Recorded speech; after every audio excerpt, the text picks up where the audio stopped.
এগুলো যদি অ্যামেন্ডমেন্ট হয় তাহলে স্বৈরাচারী চরিত্র এবং স্বৈরাচার হিসাবে আবির্ভূত হওয়ার সুযোগটা থাকে না। তো এটার বিরোধিতা করা মানে কি, যে ওনারা আবারও স্বৈরাচার হওয়ার একটা চিন্তাভাবনা মাথায় আসে। বিএনপি আজকে কি নিয়ে লড়াই করছে?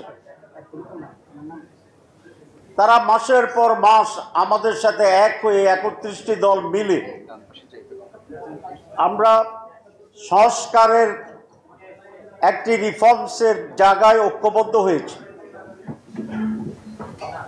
বিএনপিও সেখানে ঐক্যবদ্ধ হয়েছে।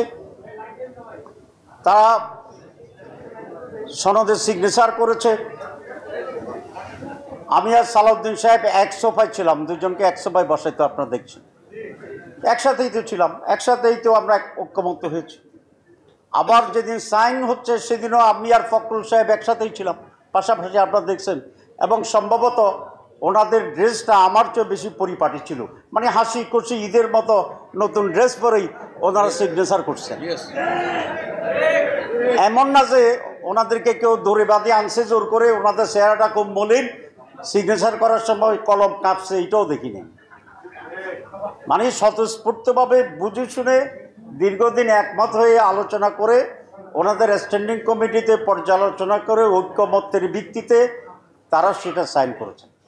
হঠাৎ কোনো এক রাতে ওনারা কী স্বপ্ন দেখেছিলেন জানি না, সকালে সেই উল্টাপাল্টা কথা শুরু করে দিলেন। এবং যেগুলা বলছেন সেগুলা কি?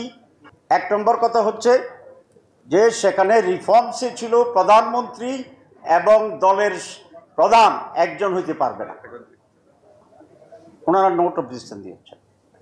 দুই, কোনো ব্যক্তি একাধারে 10 বছর, তার হোল লাইফ টাইমে 10 বছরের বেশি প্রধানমন্ত্রী হইতে পারবে না।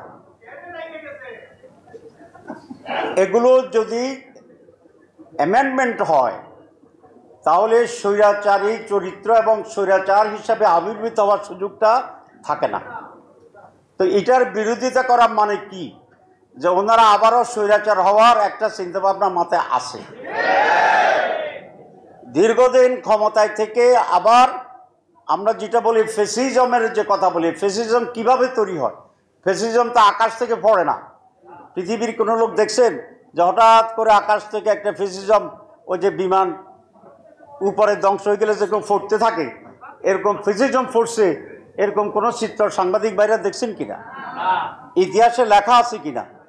কোনো সাক্ষী আছে কিনা? তো ফ্যাসিজম তো নিজ মাটি থেকে, শাসন থেকেই গড়া। তো গড়ায় কখন? যখন এক ব্যক্তির হাতে অসম ক্ষমতা থাকে। আমরা তো সেটাই চেঞ্জ করে দিয়েছি, এদেশের মানুষ তো সেটাই চাচ্ছে। তাহলে বিএনপি ভিতরে ভিতরে আবার ফ্যাসিস্ট হওয়ার একটা খায়েশ আছে মনে হচ্ছে, যেই কারণে ফ্যাসিজমের যে রাস্তা আমরা সংস্কারে বন্ধ করতে চাইছিলাম, এগুলো আমরা বন্ধ করতে দিচ্ছে না। তাহলে অসুবিধাটা কোথায়, যে একজন 10 বছর থাকবে না? এতবার প্রধানমন্ত্রী হওয়ার ইচ্ছা থাকার দরকারটা কি? দেশ ভালো চালান। দেশ যদি ভালো চালান, সৎভাবে চালান, গুড গভর্নেন্স হয়, তো 5 বছরও কোনো প্রধানমন্ত্রী থাকতে পারবে না, চাইবে না। কারণ তার উপরে দেশ শাসনের এত দায়িত্ব এবং বোঝা, সে করল যে আমারে 5 বছর পরে আমার ছাড়ে দেন। সুতরাং আমরা পরিষ্কার করে বলছি যে সংস্কার বাংলাদেশের মানুষের জন্যে, গণতন্ত্রের জন্যে, সুশাসনের জন্যে, ডেভেলপমেন্টের জন্যে, ডেমোক্রেসির জন্যে এটা অপরিহার্য। এখানে আমরা কোনো আপোষ মানি না।